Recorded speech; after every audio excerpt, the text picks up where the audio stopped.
والصلاة والسلام على سيد الأنبياء والمرسلين وعلى آله وصحبه أجمعين. أما بعد فأعوذ بالله من الشيطان الرجيم. بسم الله الرحمن الرحيم. ألا إن أولياء الله لا خوف عليهم ولا هم يحزنون الذين آمنوا وكانوا يتقون. صدق الله مولانا العظيم وصدق رسوله النبي الكريم الأمين. مولاي صل وسلم دائما أبدا على حبيبك خير الخلق كلهم والحبيب الذي ترجى شفاعته لكل حول من الأحوال مقتحم. يا أكرم الخلق مالي من ألوذ به سواك عند حلول الحدث الأممي.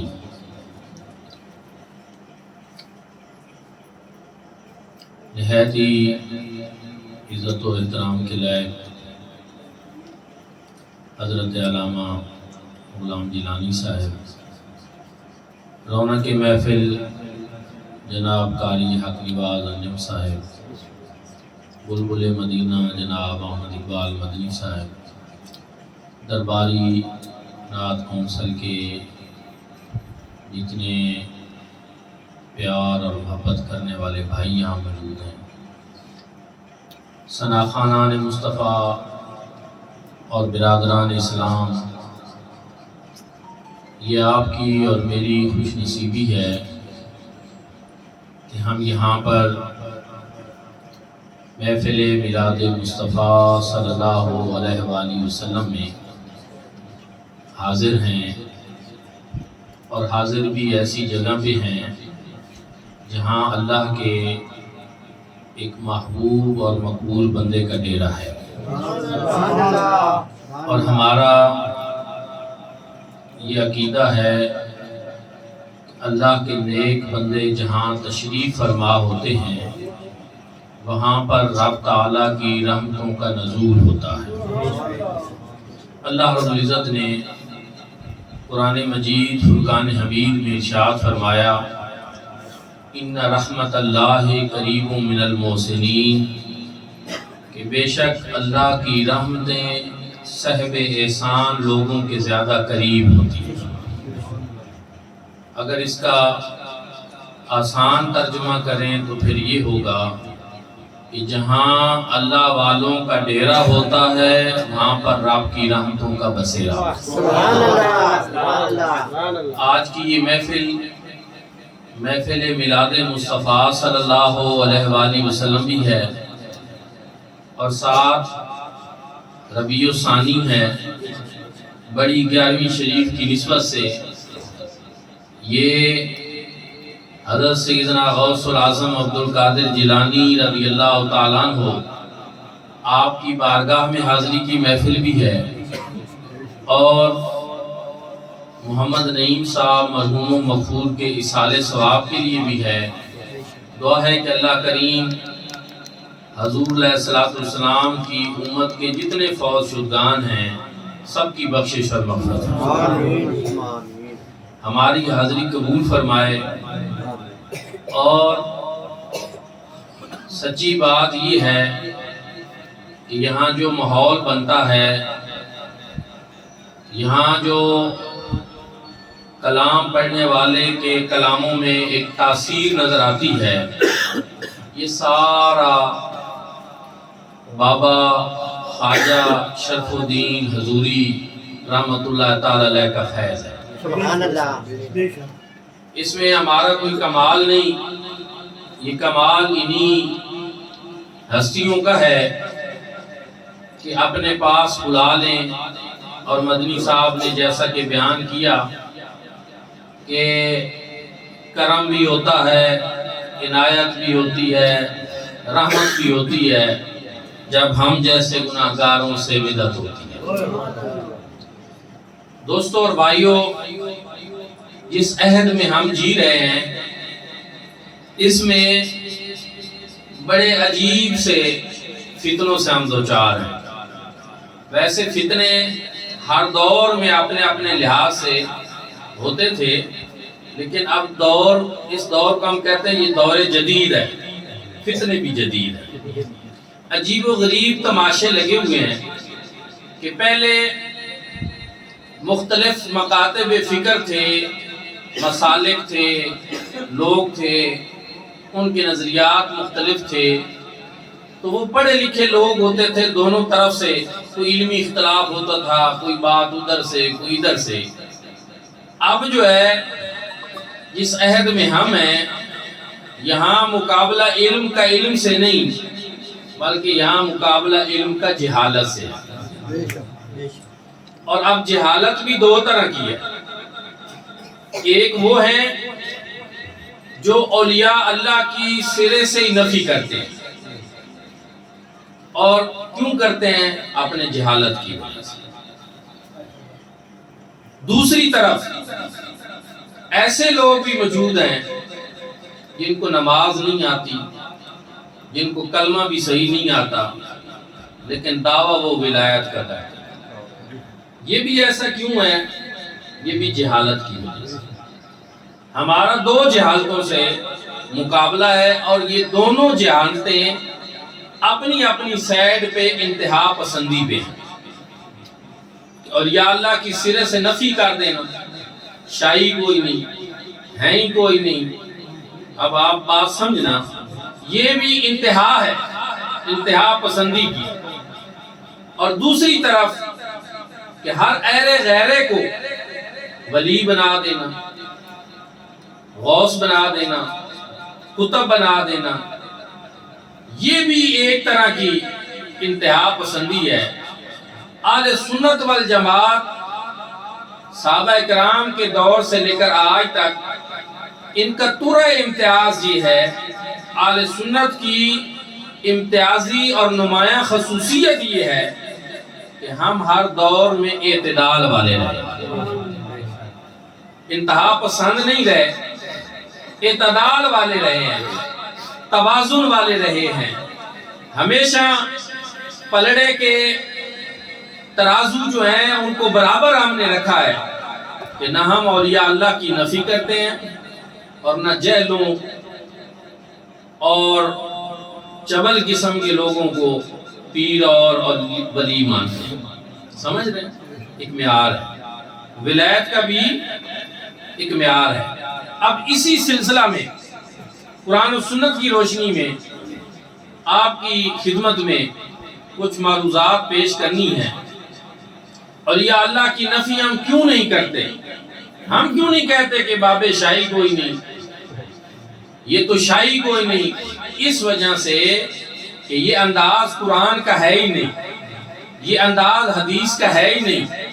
قرآن و سنت کا انداز یہ ہے کہ اللہ رب العزت نے اپنے محبوب بندوں کو شان خود عطا بھی فرمائی اور پھر ان کی شان بیان بھی فرمائی۔ رب تعالیٰ نے قرآن پاک میں ارشاد فرمایا، الا ان اولیاء اللہ لا خوف علیہم ولا هم یحزنون، خبردار، بے شک جو میرے دوست ہیں انہیں نہ کوئی خوف ہے اور نہ کوئی غم۔ اس پہ مفسرین کرام نے بڑی خوبصورت تفسیریں بیان کی ہیں، لیکن وقت کا جامع تنگ ہے، اختصار کو ملحوظ خاطر رکھتے ہوئے اللہ رب العزت کا انداز دیکھیں۔ پہلے فرمایا الا، خبردار، ان، بے شک، اولیاء اللہ جو میرے دوست ہیں۔ یہاں رب تعالیٰ نے ایک ولی کی بات نہیں کی، ولی کی جمع اولیاء، یعنی اللہ رب العزت کے دوست ایک دو نہیں، اللہ رب العزت کے دوست کثیر ہیں، بہت زیادہ ہیں اولیاء اللہ۔ لا خوف علیہم ولا هم یحزنون، انہیں کوئی خوف بھی نہیں، انہیں کوئی غم بھی نہیں۔ پتہ کیا چلا کہ ان کی بڑی عظمت ہے، ان کی بڑی شان ہے، ان کا بڑا مقام ہے اور ان کا بڑا مرتبہ ہے۔ ایک آج کل ہم دیکھتے ہیں کہ زور دیتے ہیں کچھ لوگ اس بات کے اوپر کہ اللہ رب العزت نے قرآن پاک میں دو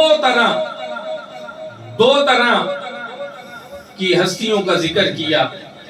ایک اولیاء اللہ کا، یہ بڑے شان والے ہیں، مقام والے ہیں، مرتبے والے ہیں. دوسری طرف اللہ رب العزت نے کچھ لوگوں کی مذمت فرمایا یہ اللہ کے سوا ہیں، یہ غیر اللہ ہیں، یہ من دون اللہ ہیں. اب قرآن پاک میں ایک طرف اللہ نے بتایا یہ اولیاء اللہ ہیں جو میرے دوست ہیں، ایک طرف کون ہے جو من دون اللہ ہیں، جو اللہ کے سوا ہیں، غیر اللہ ہیں. اب یہاں پہ بھی بعض لوگوں نے ظلم کی انتہا یہ کی کہ وہ آیات جو من دون اللہ والی ہیں، غیر اللہ والی ہیں اور اس سے مراد بت ہیں، ان مشرکین اور بتوں والی آیات کو اولیاء اللہ کے اوپر چسپاں کرتے ہیں. وہ آیات پڑھتے ہیں یہ اولیاء اللہ نفع نہیں دے سکتے، نقصان نہیں دے سکتے، آیت بتوں والی پڑھ دی. اولیاء اللہ سے مانگو نہیں، آیت بتوں والی پڑھ دی. طرح طرح کی یہ باتیں. آج کی اس محفل میں انشاءاللہ 2 آیتیں قرآن پاک کی آپ یاد کر لیں، یہ مسئلہ حل ہو جائے گا کہ اللہ رب العزت نے 2 چیزوں کا ذکر فرمایا. ایک فرمایا الا ان اولیاء اللہ لا خوف علیہم ولا هم یحزنون. دوسری طرف کیا فرمایا، توجہ سے سننا. فرمایا انکم وما تعبدون من دون اللہ حسب جہنم انتم لہا واردون. فرمایا تم لوگ جن کی اللہ کو چھوڑ کر پوجا کرتے ہو، اللہ کے سوا پوجا کرتے ہو، من دون اللہ کی پوجا کرتے ہو، غیر اللہ کی پوجا کرتے ہو، انجام ان کا کیا ہے؟ حسب جہنم، وہ جہنم کا ایندھن ہے. وانتم لہا واردون، اور تم بھی جہنم میں داخل کیے جاؤ گے. میں آپ صاحب سے، وہ آخر میں قاضی صاحب مجھے نظر آ رہے ہیں، ان سب تک پوچھوں گا مجھے بتاؤ کہ کیا اللہ کا کوئی نبی جہنم میں جا سکتا ہے؟ اللہ کا کوئی نبی جہنم کا ایندھن بن سکتا ہے؟ اللہ کا کوئی ولی جہنم کا ایندھن بن سکتا ہے؟ تو پھر پتہ چل گیا نا کہ یہاں مراد کون ہے؟ بت ہیں. نہ نبی مراد ہیں، نہ ولی مراد ہیں، اور اس طرح کی جتنی آیات ہیں ان سے مراد بت ہیں، نہ نبی مراد ہیں، نہ ولی مراد ہیں. جب نبیوں کی بات آئی مشرکین نے ایک اعتراض کر دیا. توجہ فرما، مشرکین نے ایک اعتراض کر دیا. انہوں نے کہا کہ حضرت عیسیٰ علیہ السلام کی بھی پوجا کی گئی، حضرت عزیر کی بھی پوجا کی گئی. تم کہ اللہ نے تو فرمایا جن کی پوجا کی گئی وہ جہنم میں، ان کی بھی کی گئی، تو پھر کیا ہوگا؟ پھر جواب اللہ رب العزت نے اس سے اگلی آیت میں قرآن پاک میں نازل فرمایا ان الذین سبقت لهم من الحسنى اولئک عنہا مبعدون.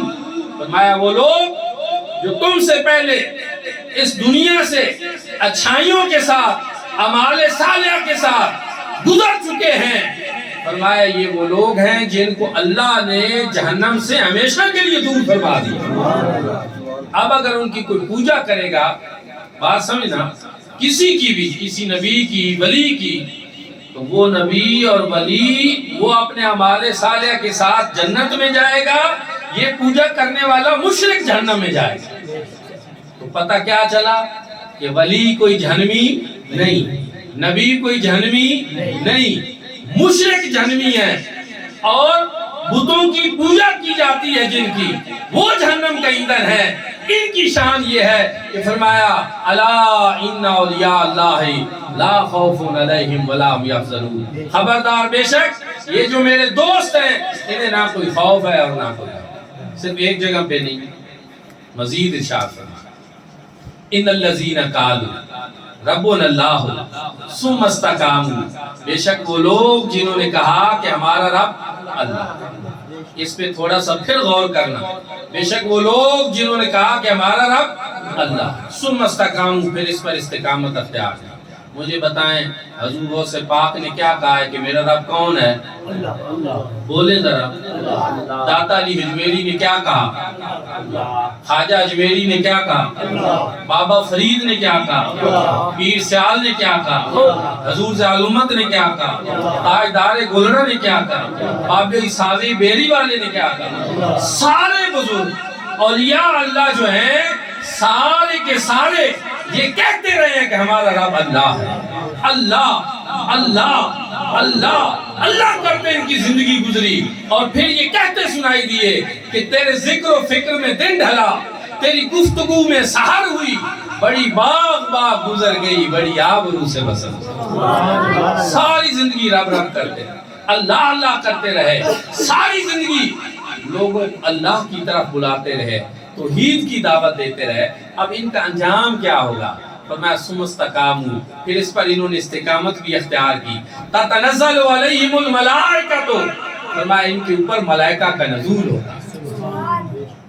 آپ نے اس بات کو سمجھا نہیں کیا ہے کہ اللہ کے ان بندوں کے اوپر ملائکہ کا نزول ہوتا ہے، رب کے فرشتے ان کے اوپر نازل ہوتے ہیں۔ جو عام مومن ہے نا، کلمہ پڑھنے والے، اگر شب قدر میں وہ بیدار ہو کر رات کو شب بیداری کریں اور عبادت کریں اور شب قدر ان کو نصیب ہو جائے تو ان کے اوپر بھی ملائکہ کا نزول ہے۔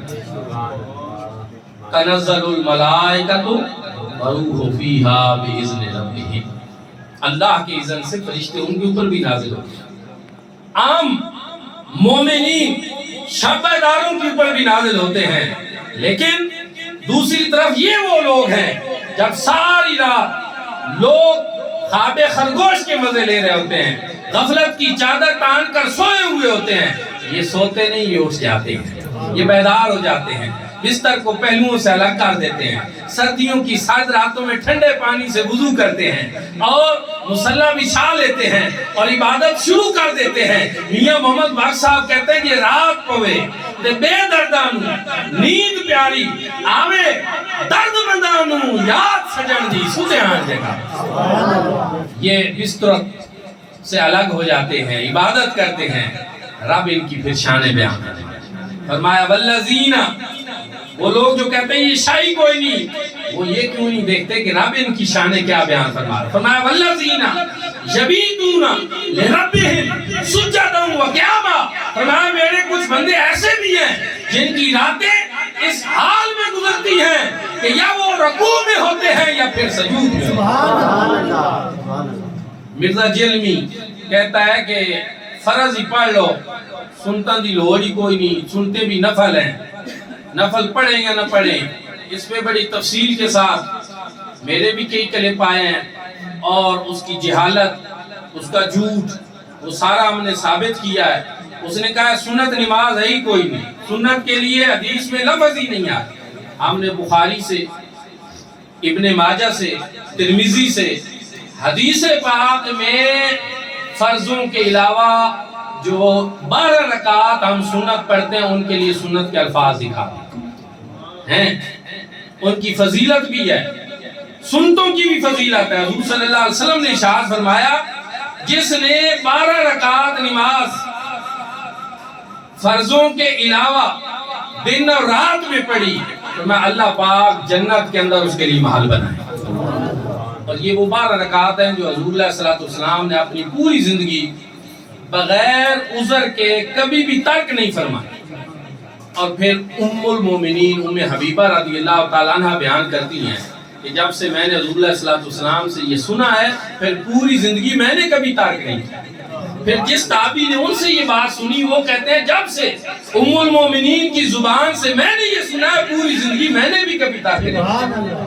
تو میرے بھائی اور دوستو وہ نماز جو حضور پڑھیں، جو صحابہ پڑھیں، امہات المومنین پڑھیں، کبھی چھوڑے ہی نہیں بلا عذر، یہ کہتا ان کی ضرورت ہی نہیں۔ چلو یہاں اصل جو بتانا مقصود ہے، سنتے تو نفلوں سے اوپر ہیں، فرضوں سے نیچے ہیں، لیکن جو نفل بھی پڑھے، یہ جو شان ہے نا قرآن میں اللہ نے جو بیان کی ہے کہ والذین یبیتون لربہم سجدا وقیاما، مفسرین کہتے ہیں یہ فرض پڑھنے والوں کی شان نہیں، یہاں تو نفل پڑھنے والوں کی اللہ نے شان بیان کی۔ نفل جو پڑھتا ہے اس کی بھی شان ہے، اس کا بھی مقام ہے، اس کا بھی مرتبہ ہے۔ اور بخاری شریف میں حدیث پاک ہے، حضور نبی کریم صلی اللہ علیہ وآلہ وسلم نے ارشاد فرمایا لا یزال عبدی یتقرب الی بنوافل حتی احببتہ، بندہ نوافل کے ذریعے مسلسل میرے قریب ہوتا رہتا ہے۔ توجہ فرمانا، لا یزال عبدی یتقرب الی بنوافل حتی احببتہ، نوافل پڑھتا ہے اور نوافل کے پڑھنے کی وجہ سے مسلسل وہ میرے قریب ہوتا رہتا ہے، حتی احببتہ، یہاں تک کہ میں اس کو اپنا محبوب بنا دوں۔ بندہ اللہ کا محبوب بن جاتا۔ اب آپ مجھے بتائیں، جو اللہ کا محبوب بن جائے اس کی شان کوئی نہیں، اس کا مقام کوئی نہیں، اس کا مرتبہ کوئی نہیں۔ میرا ایک دوست ہو، میرا ایک محبوب ہو، کوئی اس کی شان میں گستاخی کرے، کوئی اس کی توہین کرے تو مجھے برداشت نہیں ہوگی، لیکن رب نے جن کو کہا کہ میں ان کو اپنا محبوب بنا لیتا ہوں، پھر رب ان کی گستاخی کیسے برداشت کرے گا، رب ان کی توہین کیسے برداشت کرے گا؟ جبکہ رب تعالیٰ نے حدیث قدسی میں ارشاد فرمایا من عاد لی ولیا فقد اذنت بالحرب، جو میرے ولی سے عداوت رکھے میں رب ہو کر اسے اعلان جنگ کرتا ہوں۔ اگر ایک ولی کی دشمنی رب سے اعلان جنگ ہے تو مجھے بتائیں کہ اللہ کے سارے ولیوں کو بیک زبان ایسے ہی کہہ دینا کہ شاہی کوئی نہیں، اس سے بڑی بدبختی کی انتہا کون ہے؟ اس سے بڑی اور گستاخی کیا ہو سکتی ہے؟ رب ان کی شان بیان فرما رہا ہے، فرمایا لا یزال عبدی یتقرب الی بنوافل، بندہ نوافل کے ذریعے مسلسل میرے قریب ہوتا رہتا ہے، یہاں تک کہ اس کو میں اپنا محبوب بنا لیتا ہوں۔ جب محبوب بن جاتا ہے پھر ہوتا کیا ہے؟ فرمایا فَكُنْتُ سَمْعُ الَّذِي يَسْمَعُ بِهِ، میں اس کے کان بن جاتا ہوں جن سے وہ سنتا ہے۔ یہ لفظی ترجمہ کر رہا ہوں۔ وَكُنْتُ بَصَرَهُ الَّذِي يَبْصُرُ بِهِ، میں اس کی آنکھیں بن جاتا ہوں جن سے وہ دیکھتا ہے۔ وَكُنْتُ يَدَهُ الَّتِي يَبْطِشُ بِهَا، میں اس کے ہاتھ بن جاتا ہوں جن سے وہ پکڑتا ہے۔ وَكُنْتُ رِجْلَهُ الَّتِي يَمْشِي بِهَا، میں اس کی ٹانگیں بن جاتا ہوں جن سے وہ چلتا ہے۔ وَلَئِنْ سَأَلَنِي لَأُعْطِيَنَّهُ، اگر وہ میرا بندہ مجھ سے کوئی سوال کرے تو میں ضرور بے ضرور اس کے سوال کو پورا کروں۔ ذرا محبت سے کہیں سبحان اللہ۔ کہتے ہیں تم اللہ والوں سے کیوں مانگتے ہو، ان کو وسیلہ کیوں بناتے ہو؟ ہم کہتے ہیں ہم اس لیے ان کو وسیلہ بناتے ہیں کہ رب فرماتا ہے میں ان کی بات ٹالتا ہی نہیں۔ وَلَئِنْ سَأَلَنِي لَأُعْطِيَنَّهُ، یہ مجھ سے مانگتے ہیں میں ان کو عطا کر دوں۔ اور جب بندے کو دیکھیں، ایک بات ہے، ایک بندہ علامہ غلام جیلانی صاحب سے ایک دوست کو کام پڑا، وہ کہے گا کہ یار کوئی مجھے بندہ بتاؤ علامہ صاحب جن کی بات مانتے ہیں، ہوتی ہے یہ بات، ڈھونڈتے ہیں نا، اس کو بھیجا جاتا ہے، کیوں یار پتہ نہیں مجھے نہ ہی کر دے، وہ اس کا دوست ہے، پیارا ہے، اس کی بات مانتا ہے، کام ہو جائے گا۔ افسر ہے کوئی، ہم تلاش کرتے ہیں بندہ یار کس کی بات مانتا ہے، کام جائز بھی ہو، تلاش کرتے ہیں ایک سفارشی مل جائے، وہ بات اس کی نہیں ڈالے گا، میرا کام ہو جائے گا۔ میرے بھائیوں اور دوستوں، جب ہمیں رب نے خود بتا دیا کہ میرے کچھ بندے ایسے ہیں جن کی باتیں میں مانتا ہوں اور ان کی ٹالتا نہیں ہوں، تو ہم بھی ان کے دروازے پہ جا کر کھڑے ہو جاتے ہیں کہ اب رب تعالیٰ سے ہمیں بھی یہ مانگ کر دو، اس لیے کہ رب تمہاری باتوں کو ٹالتا نہیں۔ وَلَئِنْ سَأَلَنِي لَأُعْطِيَنَّهُ، فرمایا کچھ میرے بندے ایسے ہیں جو مجھ سے پھر مانگے تو میں ضرور بے ضرور ان کو عطا کر دوں۔ بخاری شریف میں حدیث پاک ہے، حضرت انس بن نضر ان کی ہمشیرہ نے ایک لڑکی کے دانت توڑ دی، اس لڑکی کے قبیلے والوں نے کہا ہم نے معاف نہیں کرنا، ہم نے قصاص لینا، بدلہ لینا۔ معاملہ حضور علیہ الصلوۃ والسلام کی بارگاہ تک پہنچا، انہوں نے کہا ہم نے قصاص لینا ہے۔ حضور علیہ الصلوۃ والسلام نے فیصلہ کیا فرمایا؟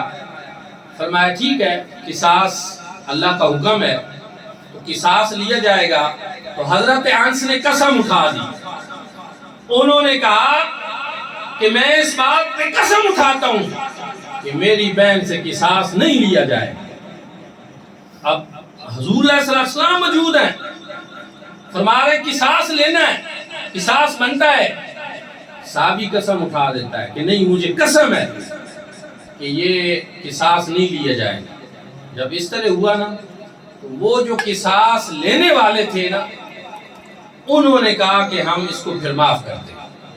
اب وہی جو پہلے معاف نہیں کر رہے تھے اب انہوں نے صحابی کے قسم اٹھانے پہ کیا کہا اب ہم اس کو معاف کرتے ہیں۔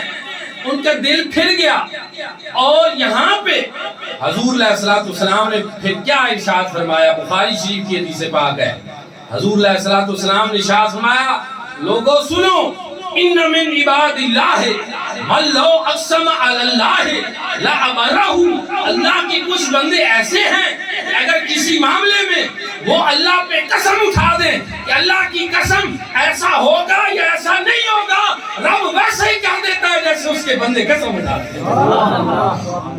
نعرہ تکبیر، نعرہ رسالت، نعرہ حیدری، نعرہ روشیہ۔ ویسے سچی بات یہ ہے، مرزا کہتا ہے کہ میں ان سارے لوگوں کے اوپر نا ایک عذاب کی صورت میں مسلط ہوا، اور کبھی کبھی پھر جب ہم اپنے لوگوں کا ڈھیلا پن دیکھتے ہیں اور سمجھتے ہیں تو پھر ہمیں سمجھ آتی ہے کہ بات تو اس کی ٹھیک ہی ہے۔ ہمارے بھی عجیب و غریب لوگ ہیں، دوستان ذکر اولیاء اللہ، یہ بات یاد رکھنا کہ جن کی شان، جن کی عظمت یہ ہے کہ وہ پابند شریعت ہوتے ہیں، نماز روزہ کی پابندی کرتے ہیں، اللہ کے احکامات کی پابندی کرتے ہیں، دین اور شریعت کو ترجیح دیتے ہیں، یہ بات یاد رکھنا۔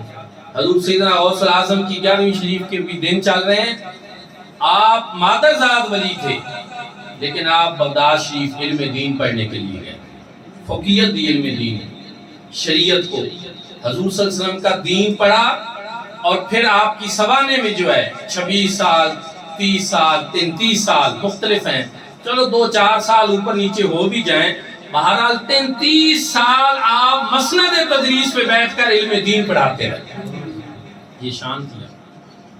آج کل یہ بھی ہماری بڑی بدقسمتی ہے کہ جن کو نماز بھی نہیں آتی ہمیں ان کے ہاتھ چومنے پڑتے ہیں، جن کو کلمہ نہیں آتا وہ بھی پیر بن جاتے ہیں، جن کو وضو کا طریقہ نہیں آتا۔ یہ بات یاد رکھنا، یہ دونوں چیزیں میں نے عرض کی کہ انتہا پسندی ہے۔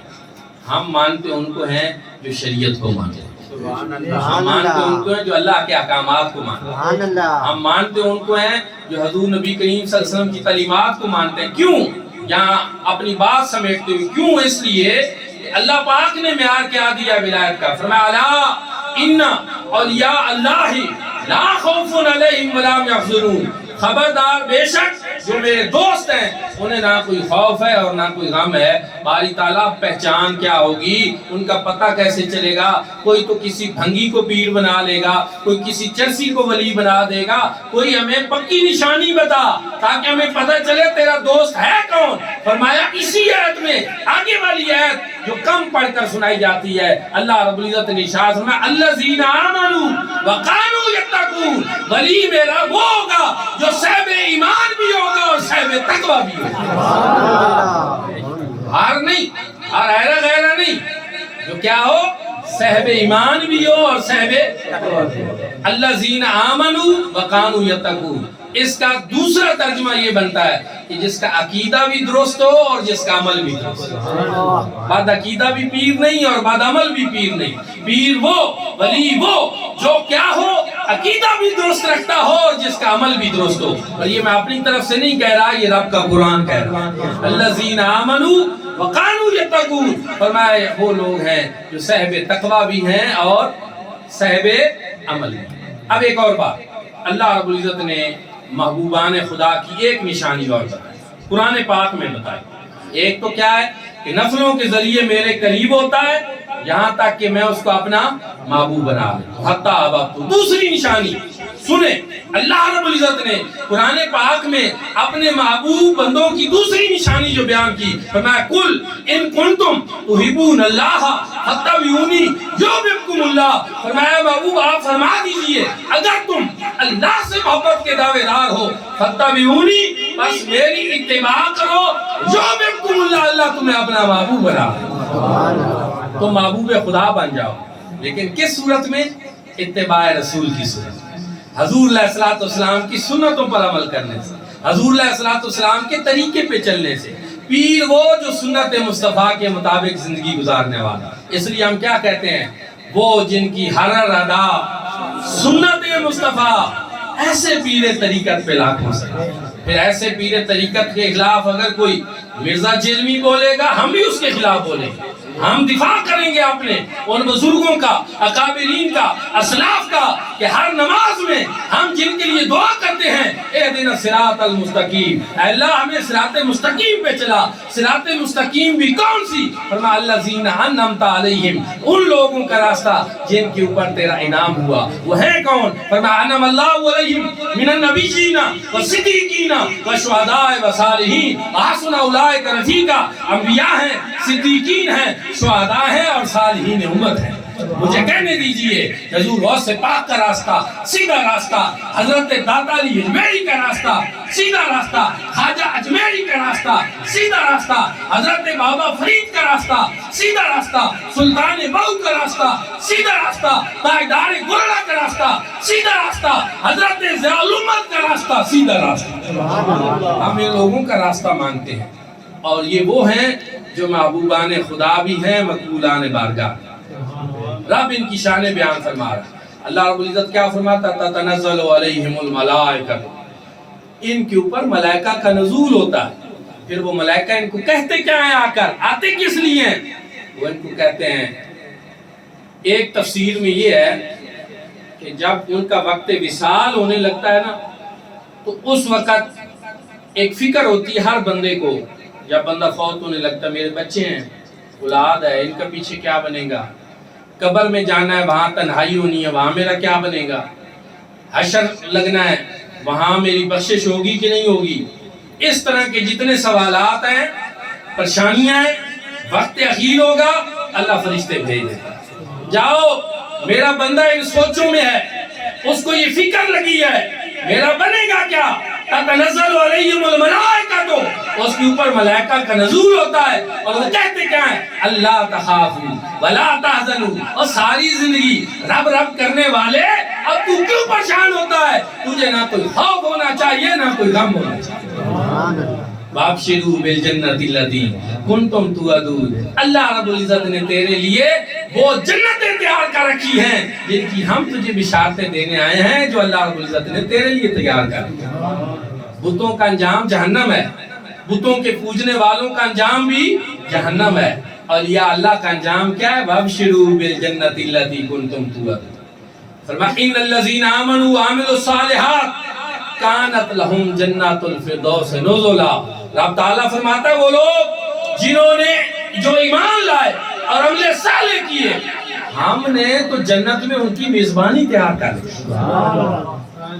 ہم تو میزبانی کے دسترخوان لگا کر بیٹھے ہیں کہ میرے بندے آئیں گے اور جنت کی ابدی بہاروں میں رہیں گے، وہ یہاں مزے کریں گے، وہ یہاں عیش کریں گے۔ کیوں کہ دنیا کی لذات سے میری محبت میں انہوں نے اپنے آپ کو روکے رکھا، اب سب کچھ ہم ان کے اوپر نچھاور کر رہے ہیں۔ نعرے تکبیر، نعرے رسالت، نعرے حیدری، نعرے غوثیہ۔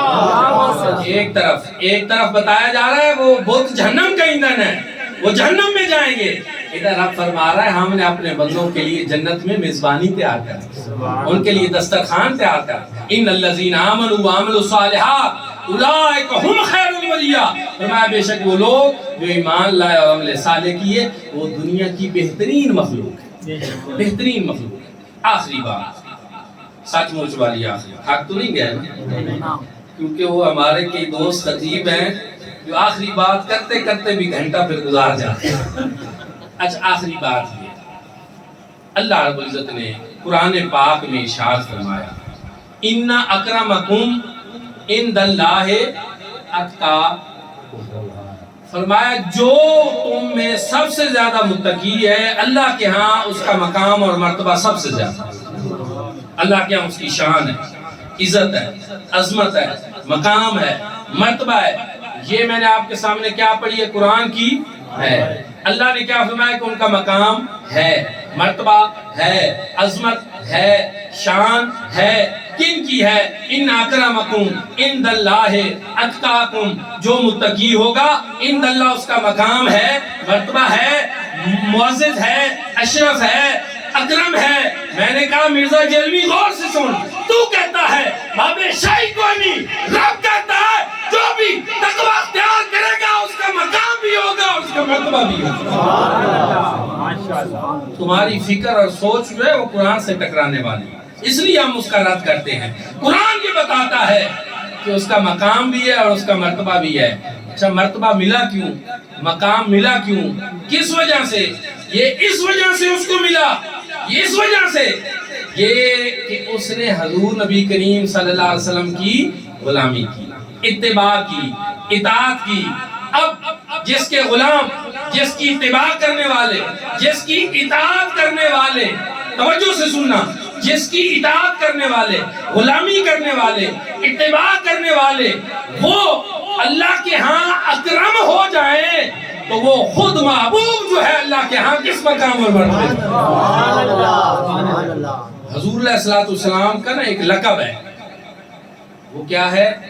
اکرم الاکرمین. سبحان اللہ.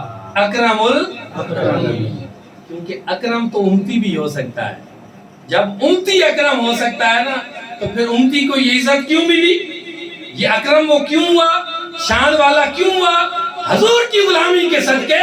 تو جس کا غلام اکرم ہے اس کا سردار اور آقا اکرم الاکرمین. نعرہ تکبیر، نعرہ رسالت، نعرہ حیدری، نعرہ غوثیہ. اس لیے غلامان مصطفیٰ، مصطفیٰ کریم صلی اللہ علیہ وسلم کے عاشقوں، دیوانوں، پروانوں، یاد رکھو اولیاء اللہ بڑی شان ہے، ان کی بڑی عظمت ہے، ان کا بڑا مقام ہے، ان کا بڑا مرتبہ ہے. ہاں یہ الگ بات ہے کہ جیلی لوگ بھی ہیں، لوگ ان کی حرکتیں، عادتیں، ویڈیو لگاتے ہیں، دیکھو یہ کیسے ہیں جی، اب تم بریلویوں جواب دو، تم جواب دو. میرے بھائی اور دوستو یاد رکھو، ہم کسی ایسے کہ جواب دے نہیں ہیں جو شریعت مطالعہ کا پابند نہ ہو.